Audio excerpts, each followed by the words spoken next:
All right, in today's video, we're only going to be talking about Texas today. In future videos, we'll talk about some other states, but we do have a poll that came out of Texas, and I want to talk about the redistricting as well. So what you see here on the screen right now is the current congressional district map in Texas, and then this is the new one as well, this Plan C 2308. And by the way, for those viewers in my California video that recommended this Dave's redistricting site, thank you very much. It is an excellent site. Didn't even know it existed before, but I'm going to be using this from now on. So we're going to use this site to analyze the districts that we have and see why these districts are, even though they might look better for the Democrats here, it's actually worse for the Democrats. So that's something we're going to go over today. But I do want to go over a poll, an Emerson poll came out of Texas, and we're only going to dive into this a little bit, look at the top lines. We're not really going to get into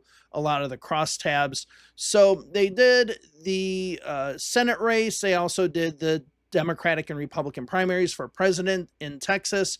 So if we go ahead and look at the Republican primary, we see that Ken Paxton is just very slightly behind John Cornyn. So this is going to be the establishment, versus the anti-establishment and so on. So we see that Cornyn is very slightly up. There's nothing really to talk about right now. We're so early into the season that we really can't glean too much out of a lot of these polls. However, a plurality are undecided. So you can see here, 29.5% for Cornyn, 28.7% for Paxton, but 37.1% are undecided. So somebody else can come into this battle, make it something. Who knows? We'll see. When it comes to Democratic Senate primary, we have Colin Allred at 57.7% with undecided at 34.4%. I don't think he's going to be the best candidate to run. We'll see who can emerge. Let's see if anyone can emerge. But I think right now, with what's happening with the redistricting, you do have the opportunity for some new stars to shine. Who those are, people in Texas will know more than what I would know in regards to that. So you can see when it comes to the race between Paxton, let's start with that one first, it's 46-41. So you do have a much closer one with Paxton still in the lead. That is within the margin of error. When it comes to Cornyn, you see Allred at 38, so loses 2%, and Cornyn loses 0.5%. So it's interesting. So you do have about a 2% gap in there who are moving to undecided, because what you see in the Allred Paxton race is you see more people go for Allred, but less people in the undecided column. But as soon as you put Allred in with John Cornyn, you all of a sudden see Allred lose 2%, but then you see the undecideds go up by 3%. So when you put Cornyn in there, you got some people going between Cornyn and Allred. Once you put Ken Paxton in there, about 2% or a little bit over 2% are going to Allred. So he's benefiting from that. We'll see what happens. Now let's go ahead and go over to the maps. We're going to zoom into these in a few, but this is the congressional map that we have now. Now, if you look at it, there's one thing that you notice. So obviously, the lighter the colors, the more competitive it is. The darker the colors, the more solid it is, right? In this map, you have a lot more solid districts, whereas in this map, you have a lot less solid districts in and around Dallas, and we'll get into that in a few. And down here.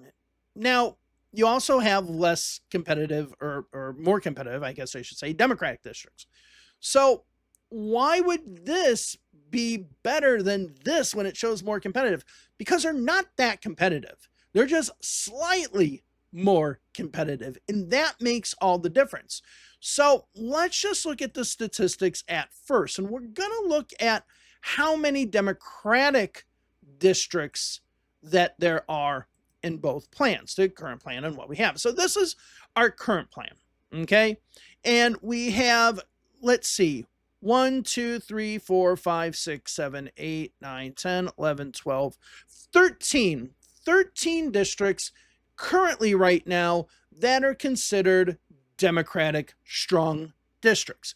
There is one where the Democrats, according to Dave's redistricting, they have a slight advantage, and that is 15. Let me go back to the map. That is this one right here, which has flipped to the Republican side, but you used to be a strong Democratic district, but no longer is. And then all of a sudden, they just precipitously drop, right? They just, you see a 45 to 52 and then 58 and so on. So you have 13 safe districts for the Democrats, one that they can compete in. That's about, and in a really good year, maybe they can get that congressional district 23 with the current map. So we really don't see, you're going to have 13, maybe 14 if you're lucky. Now let's go over to the numbers for the Democrats in the new map. So what do we have here? 1, 2, 3, 4, 5, 6, 7, 8, 9. 9 safe seats compared to the 13 before. But if you notice one thing, let's go to the data. 76% is the highest here. 80% is the highest here. So we have 80, 78, 77. They're putting a lot more Democrats into that district. They're really consolidating it and then taking parts of other Democratic districts and drawing them in and out. And we'll talk about that in a second. Now, if we look at the other ones in which the Democrats are leading in, we have 2 more. So what do we have here? What did I say? That was 9. You have 11 seats as of right now, maybe 12 that the Democrats can compete in. But as you can see, this District 15, it actually is kind of the same geographical location. So they try to keep the numbers very much the same. So as you can see, 15 right here, it is a Democratic district. And it still is here, but you can see it consolidates areas a lot more. And we'll get into that in a second. But overall, you have a lot more Democrats being piled into these 9 districts. All right, so let's go ahead and look at the districts in general. Now, the El Paso district's the El Paso district. It's not going to really change anything. I mean, I don't know why they necessarily changed it. Maybe because now we can see District 23 is a little bit more Republican now than it was in this one. Because, well, the reason why it is a little more Republican is it cuts this part off by, I think that's down by Laredo, whereas it includes it here. Now, let's first go ahead with let's go ahead and first look at the southern part of Texas here. So you've had 3 districts. Now, this area down here, I'm going to turn on the map here for a second. Let's do the street map. Okay. So once you get down here, to McAllen and all of this area, this is a strong Democratic area. If this district only included McAllen and this 15 didn't go up into Alice and other places, especially this part of San Antonio in Bexar County right here, this would be a strong Democratic district, right? So you literally could create 3 strong Democratic districts here with east of McAllen, the area including McAllen, and then the area including Laredo. Okay, so you could actually create 3 strong Democratic districts here. But the reason why they bring them up here is this one is strong, but the reason why they bring it up here is to get some of this, this area here, right? So this is the districts that we have now. Now let's go ahead and look at the south part here. So as you can see, and this is where it's kind of interesting, you see how McAllen is put in here, and then they connect that with Laredo and then bring it further up here. This makes this District 28 extremely Democratic compared to what it was before. Let's see if we can see the number. Okay, so in the old map, what district did we say that was? District 28 is 55.2% Democratic, whereas in this one, the new district is 60.63% Democratic. So yes, you have these really consolidating that. It doesn't go all the way up to San Antonio, but it includes these areas, which means that by diluting McAllen, you now make this District 15 much more, or not much more, but definitely weaker.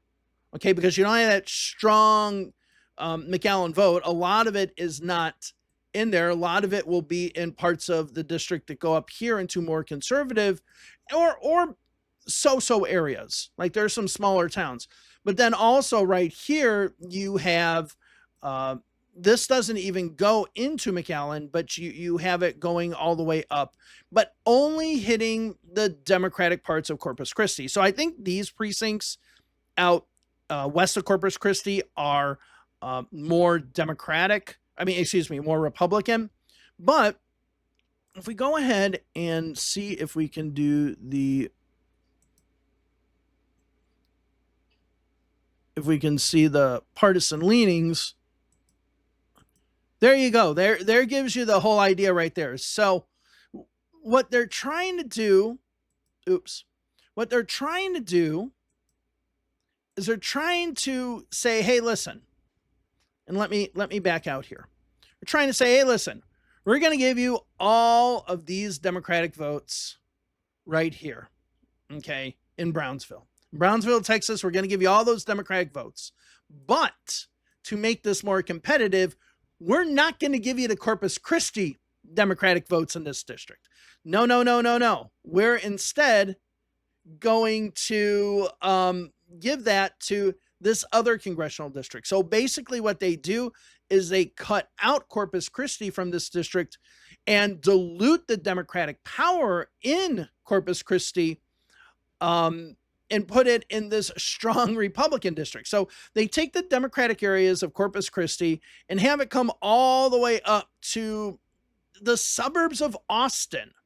The fact that somebody would be representing Corpus Christi, who also is representing parts, I guess this would be parts of Travis County, or just, it's absolutely insane. But this is a pure example of how they're diluting the districts. Pure and simple here.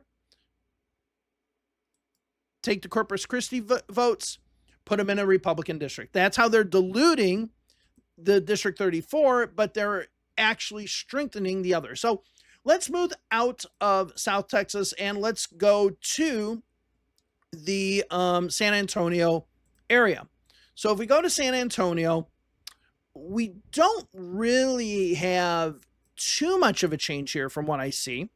You do have some of these districts, but you no and yes, okay? Because if we look at the current district now, and this is Joaquin Castro's district here, this District 20, you can see it's a little bit different. It makes it a little bit, well, this is pretty much all Democratic area here. There's some Republican out here, some Republican out there.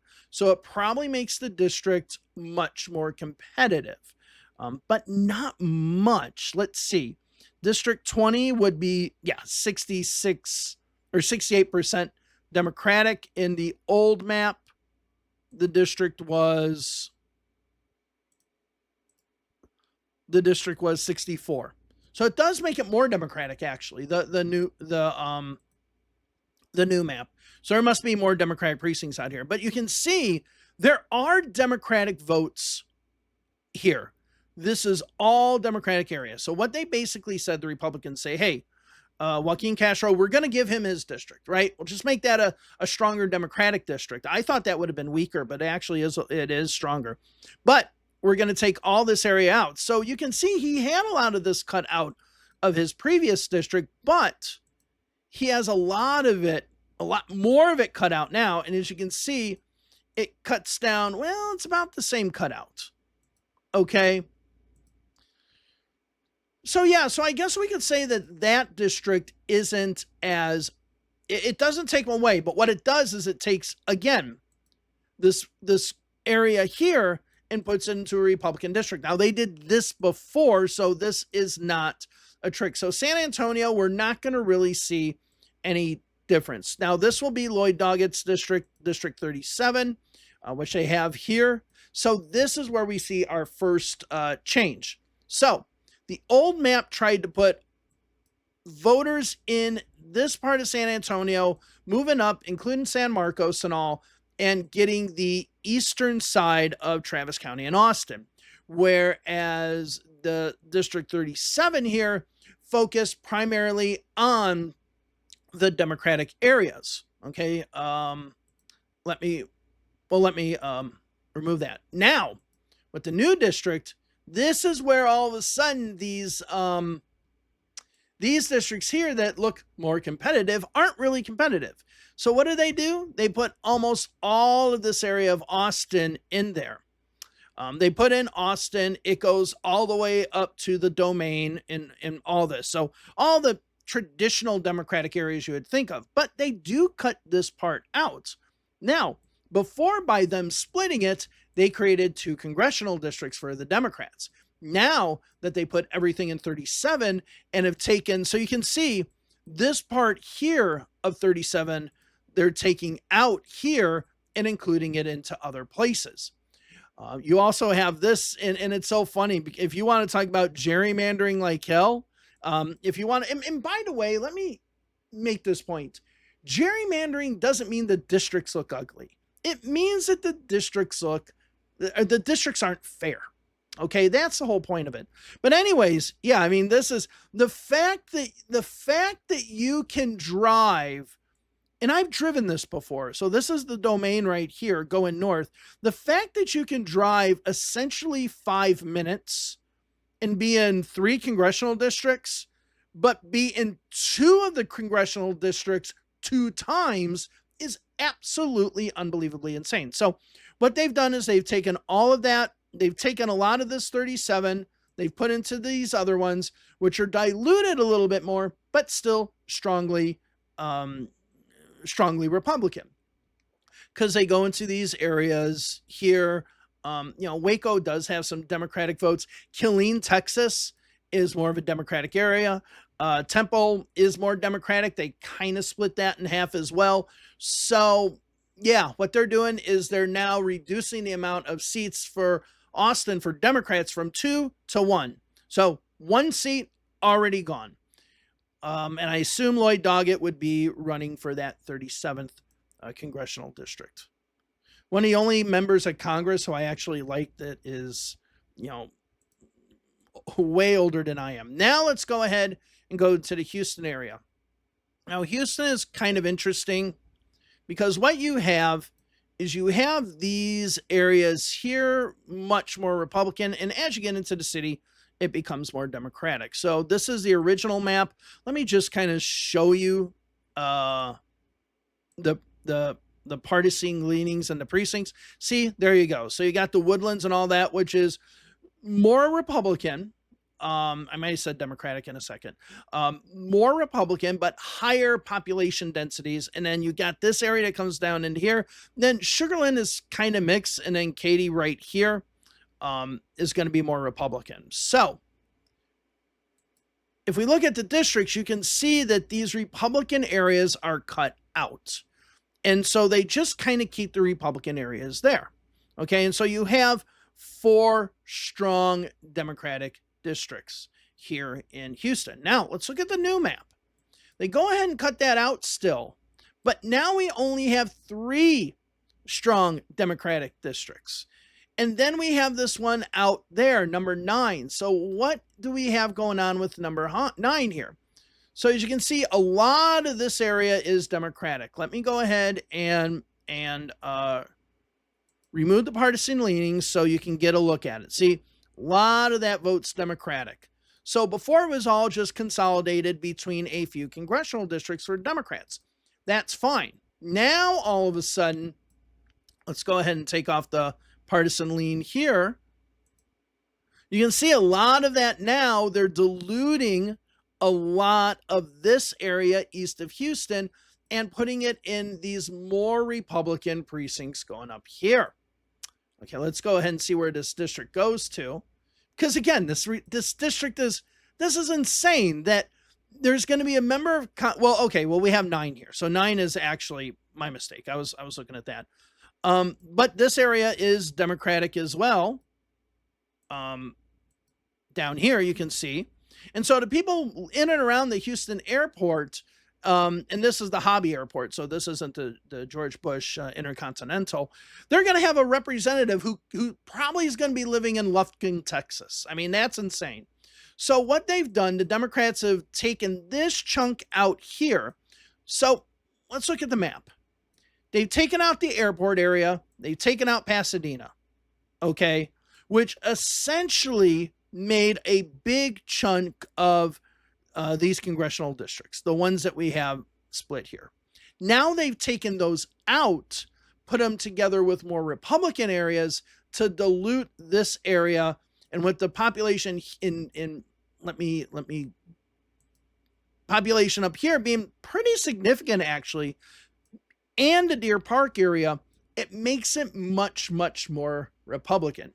It's still one that the Democrats can compete in, but chances are this will be a Republican district. So we've lost one strong Democratic district in Austin.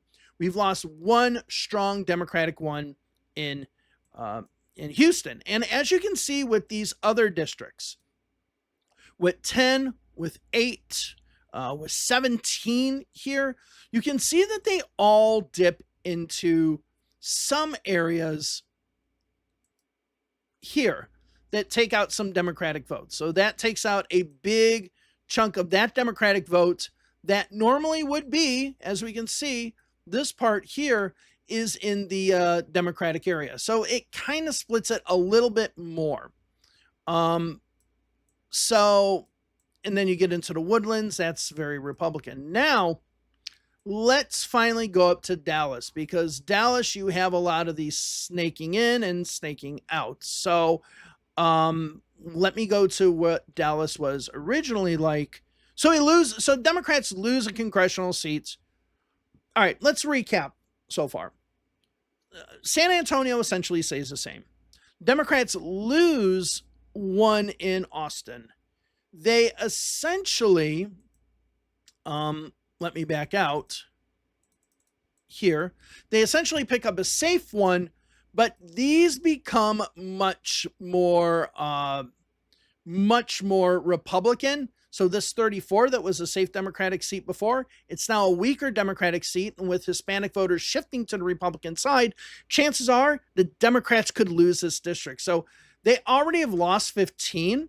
So 34, they could have one strong district in South Texas. So that means that they would lose one in South Texas, they would lose one in Austin, they would lose one in Houston.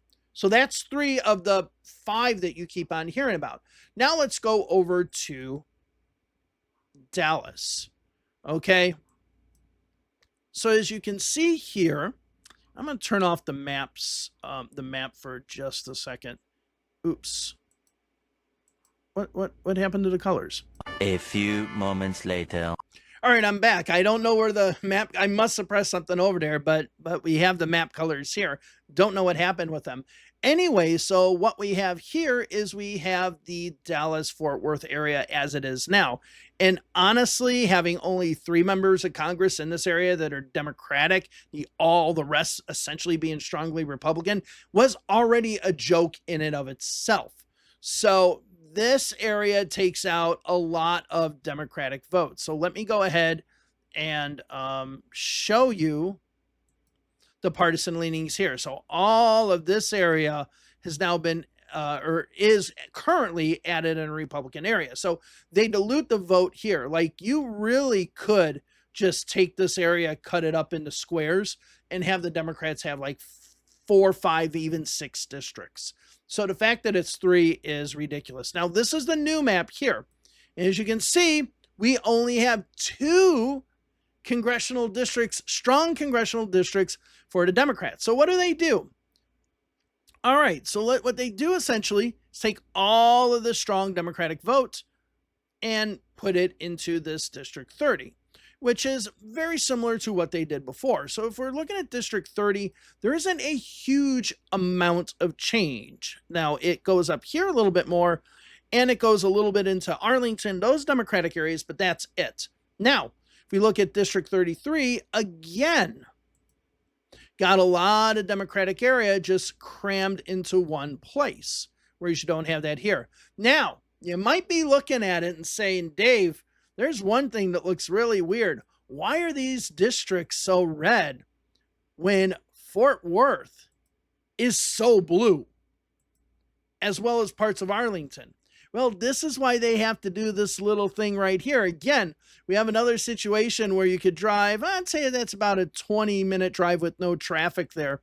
20-minute drive, and you're in 3 different congressional districts, and one of them you're in twice. Okay, so the fact that they have to cut out this, and you see the most Democratic part of Fort Worth. Let's go ahead and zoom in there. They specifically put in those most Democratic parts into a district that will go, I believe this is a, Democratic parts here that come all the way out and include all of this deep Republican area. So that's how they're diluting this district. Fort Worth, again, a lot of Democratic votes there, but a little bit less on this side of Fort Worth. So they're able to get into into this area, west of the area, west of Fort Worth, excuse me.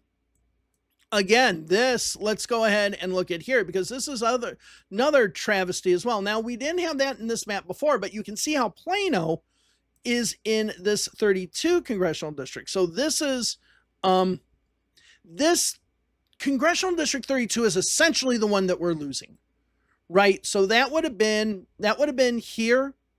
It's essentially the one that we're losing because Plano is a Democratic area. As you can see, you got Plano, Garland, and all that. Then as you get up here, Denton is Democratic, but the rest is pretty Republican or right?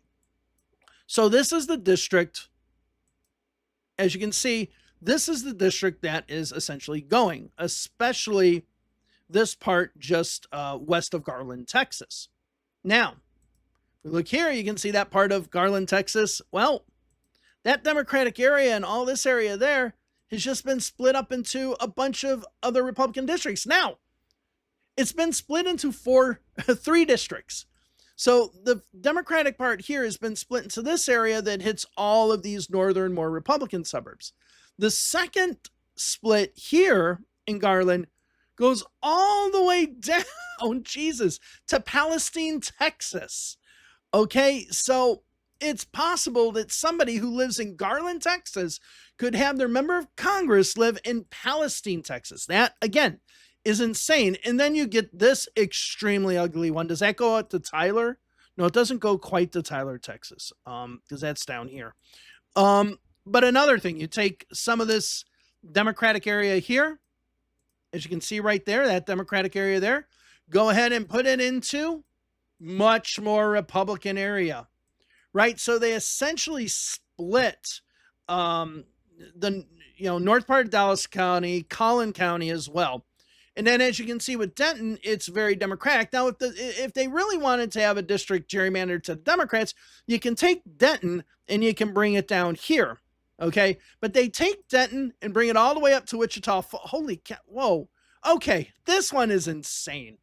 So they want to dilute the Denton Democratic vote here, which is not as much as you would think it was, but they want to dilute it nonetheless. Now, let's look at the old map.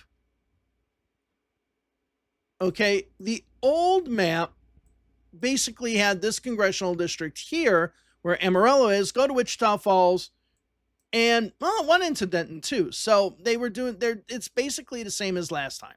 So that just shows how crazy it was the first time. I thought maybe they added that. That's just to dilute that. All right, so that's the map. That's what they're going to be pushing out. Now, you might ask yourself, well, can you gerrymander it for the Democrats? Yes, because I've already done that. So here's my map of making it more for the Democrats. And how many strong Democratic districts do we have in this gerrymandered map that I did? As you can see, it's not more than 13. So we got 23 safe Democratic districts. This one is probably going to be a Democratic, would be a Democratic district, 20, so that make it 24. And this one's essentially 50-50. So the Democrats in my map that I made can compete in 25 districts. Okay. But yet the Republicans, so this shows people are saying, they're gerrymandering it because it's a Republican state or whatever. You can gerrymander it for the Democrats as well. You easily can gerrymander it for the Democrats as well. And maybe I'll go into this video, but this is, like I was saying down here. Remember I said you can have 3 strong Democratic districts in South Texas around Brownsville and McAllen and stuff. Here you go. Here are 3 strong districts that are probably, with the exception of this one going up into San Antonio, are probably much more compact than what we got right now with these districts. Okay. So yes, you can gerrymander it to help the Democrats. And this is, and in this, I essentially made in like an hour and a half. Okay. And you even have this district becoming more Democratic. So it can be gerrymandered the other way. So that's the video for today. I just want to talk about Texas. I am going to do more gerrymandering videos as well. I think those are going to be very interesting to do. And as a matter of fact, since it's kind of a slow time with the election, I think just looking at the current poll numbers, which there isn't much we can glean from those now, but doing these gerrymandering videos or drawing districts, whatever, might be something interesting. So I will see you in the next video. Have a wonderful day wherever it is. I cannot speak today. Holy cow. Have a wonderful day wherever it is you are. I will see you in the next video. Like the video, subscribe to the video. See you then. Bye-bye.